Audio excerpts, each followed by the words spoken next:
Alô, você que se liga na Terceira Via TV, estamos começando, está entrando no ar o seu Boletim do Esporte de todos os dias, de segunda a sexta, sempre às 13 horas e 30 minutos. Hoje nós estamos aqui com o professor Rafael Soriano, ele que é professor de Educação Física, foi treinador de futebol, hoje em dia ele é o diretor de futebol da Liga Campista de Desportos.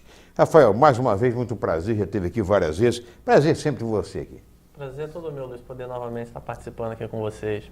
Bom, Rafael, a primeira pergunta, eu sempre começo falando sobre CBF, sobre seleção brasileira e tudo mais. Você assistiu o jogo do Brasil ontem? Assisti. Agora é um momento de renovação, né? Após esse período aí de fracasso na Copa do Mundo, vamos ver como é que vai sair. Como é que você viu as duas partidas? A primeira, né, diante da Colômbia, 1-0, e agora também diante do Equador, 1-0. Diante da Colômbia, foi aquele gol de Neymar cobrando falta, e diante da Colômbia, agora diante do Equador, foi uma jogada ensaiada. Você acha que na Copa do Mundo houve falta de jogadas ensaiadas da seleção? A seleção na Copa do Mundo realmente ela deixou muito a desejar em todos os sentidos, né? A gente, por ser uma Copa em casa, por ter toda uma expectativa em cima da seleção, realmente foi aquele fiasco depois do jogo da Alemanha, depois novamente na disputa do terceiro lugar com a Holanda. Então ficou uma expectativa muito grande e os resultados muito aquém do que era esperado em todos os sentidos. Falta de jogada, falta talvez de trabalhar um pouquinho mais de conjunto. Então eu acho que a seleção pecou em todos os sentidos na última Copa. Mas, Rafael, eu pergunto a você, esse trabalho de renovação que está sendo feito, com o Dunga de volta à seleção, convocando vários jogadores que ainda não tinham tido a oportunidade de vestir a camisa da seleção brasileira, outros já vestiram, mas estavam afastados há algum tempo. Você acha que está sendo válido esse trabalho, mesmo vencendo assim pelo placar magrinho de 1-0? Toda renovação, o início realmente é complicado, né? O primeiro jogo, o Brasil enfrentou a Colômbia, que é uma equipe forte, fez uma boa Copa do Mundo, acabou sendo eliminado pela própria seleção brasileira.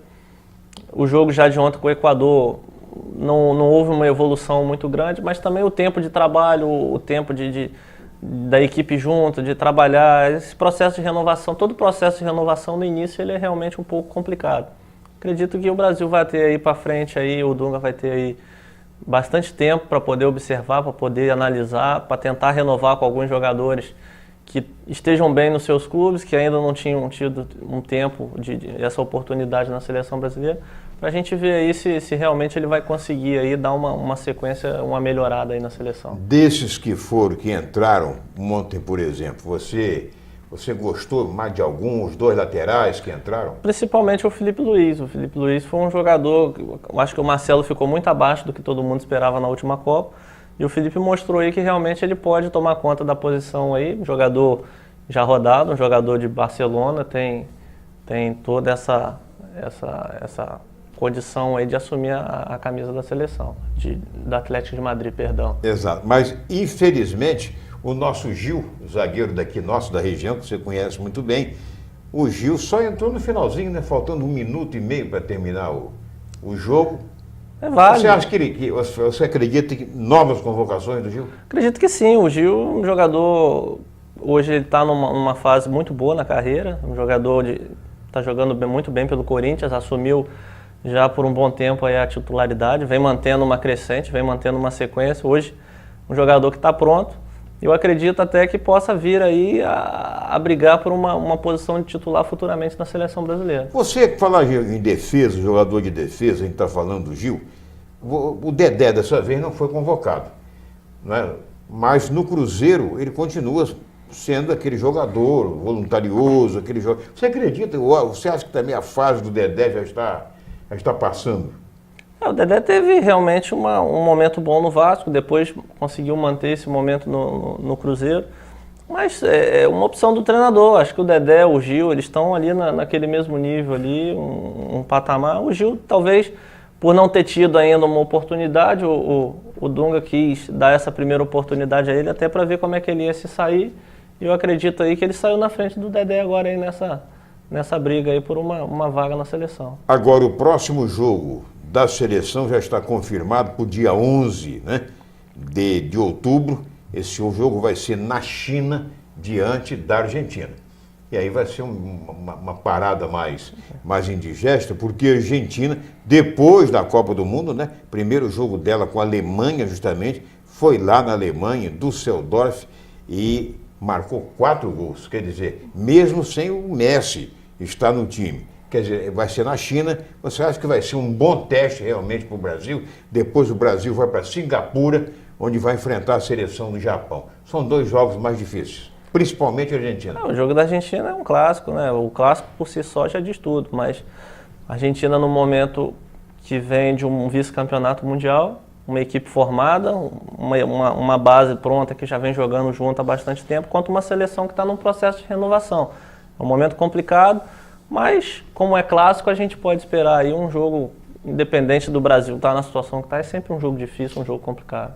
Mas você quer dizer, inclusive, que se o Brasil, por exemplo, não conseguir um resultado bastante positivo, ou ganhar, bem, a torcida não tem necessidade de criticar, porque, como você disse, o Brasil está numa fase de renovação. Com certeza. Agora, a torcida não criticar, aí a gente já querer demais, né? Mas realmente todo favoritismo e a obrigação de vencer, digamos assim, tem que ser realmente da Argentina. Realmente isso é verdade, porque a Argentina está com uma equipe formada, não é verdade? E é aquela história, Rafael, você que você já treinou, por exemplo, eu quero depois conversar com você sobre isso, quando você treinou o Sampaio Corrêa, né? Que criaram aquela musiquinha, aquela coisa no YouTube, né? Que nós até colocamos no ar aqui, né? Depois você vai me dizer de quem foi aquela ideia, se foi sua, se foi da diretoria. Você treinou o São João da Barra também, né? Treinei o São João da Barra Futebol Clube, que foi extinto, e no outro ano surgiu o Esporte Clube São João da Barra. Pois é, nós vamos conversar daqui a pouco, no segundo bloco, com o Rafael. Primeiro, vamos falar sobre os jogos de hoje dos clubes do Rio de Janeiro, como ele vê as possibilidades. Vamos falar sobre o jogo de ontem do Vasco da Gama. E no terceiro e último bloco, nós vamos falar sobre as coisas daqui. Porque nós chegamos, inclusive, a anunciar que a Federação de Futebol do Rio de Janeiro, né, juntamente com a LCD, com a Liga Campista de Desportos, estavam programando um torneio, uma Copa, vamos dizer assim, com 8 equipes da região, para movimentar os times, para não deixar as equipes paradas e tudo mais. Principalmente projetando jogadores novos, a garotada que está surgindo, que está aí na chamada ponta dos cascos. Daqui a pouquinho, depois do intervalo, nós voltamos com o segundo bloco.